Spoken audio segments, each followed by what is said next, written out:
उसामा साहब केस में एक नया पहलू आया है, एक नया अपडेट आया है। वो अपडेट क्या है? आज उसामा साहब का सुनवाई था कोर्ट में और कोर्ट ने उसामा साहब के बेल को, अभी जो याचिका थी उसको खारिज कर दी है और अभी उसामा साहब को बेल नहीं मिला है। इसका मतलब ये कि उसामा साहब को कुछ और दिन जेल में गुजारना पड़ेगा, कुछ और दिन जेल की रात देखनी पड़ेगी और जेल का खाना खाना पड़ेगा। कुछ और दिन सिवान में सन्नाटा पसरा रहेगा, कुछ और दिन सिवान में जो उसामा साहब के समर्थक हैं और पूरे देश में, उनको उसामा साहब के बाहर आने का इंतजार करना पड़ेगा। अब क्या हुआ देखिए, कल उसामा साहब की गिरफ्तारी हुई थी, परसों कल कोर्ट में पेश किया गया और कोर्ट से उनको जेल भेज दिया गया। उसके बाद आज उनके वकील कोर्ट जाते हैं और कोर्ट में बेल याचिका डालते हैं। मगर उसामा साहब पे जो धाराएं लगी हैं, पहले से क्या ऐसा लगाया जा रहा था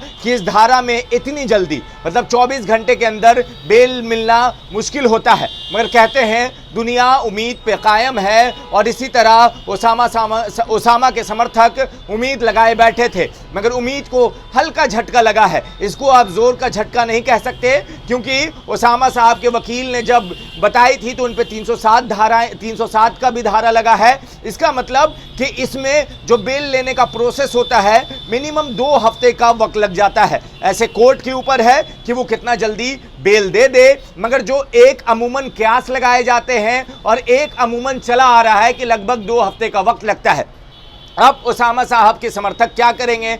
उसामा साहब के लिए सिवान में दुआएं हो रही हैं, उसामा साहब के लिए पूरा मुसलमान हर जगह दुआ कर रहा है और उसामा साहब बिहार के एक ब्रांड बन चुके हैं। उसामा साहब मुसलमानों के राजकुमार हैं। उसामा साहब शहाबुद्दीन के बेटा, वो शहाबुद्दीन जिन्होंने सिवान को बदल दिया था, अब उन पे आरोप क्या है? उन पे आरोप है 42 कट्ठा ज़मीन को लेकर जो विवाद हुआ, उस मामले में उनको अंदर डाला गया है। उसामा साहब, देखिए क्या होता है, एक खबर आती है आज से कुछ 2 दिन पहले कि उसामा साहब को राजस्थान में गिरफ्तार कर लिया गया। फिर खबर को फिल्टर करते करते पता चलता है कि उसामा साहब राजस्थान होते हुए गोवा जा रहे थे, गाड़ी पकड़ी जाती है। संदिग्ध हालात में पुलिस को शक होता है, क्योंकि राजस्थान में चुनाव है तो वहाँ धारा 144 लगा हुआ है और उसके बाद फिर वहाँ पे से उनको थाना ले जाया जाता है। वहाँ जाकर उन पे 151 CRPC 151 लगता है, जिसमें उनको बेल मिल जाता है। मगर बिहार में 6 अक्टूबर को एक मामला होता है जिसमें वो नामजद थे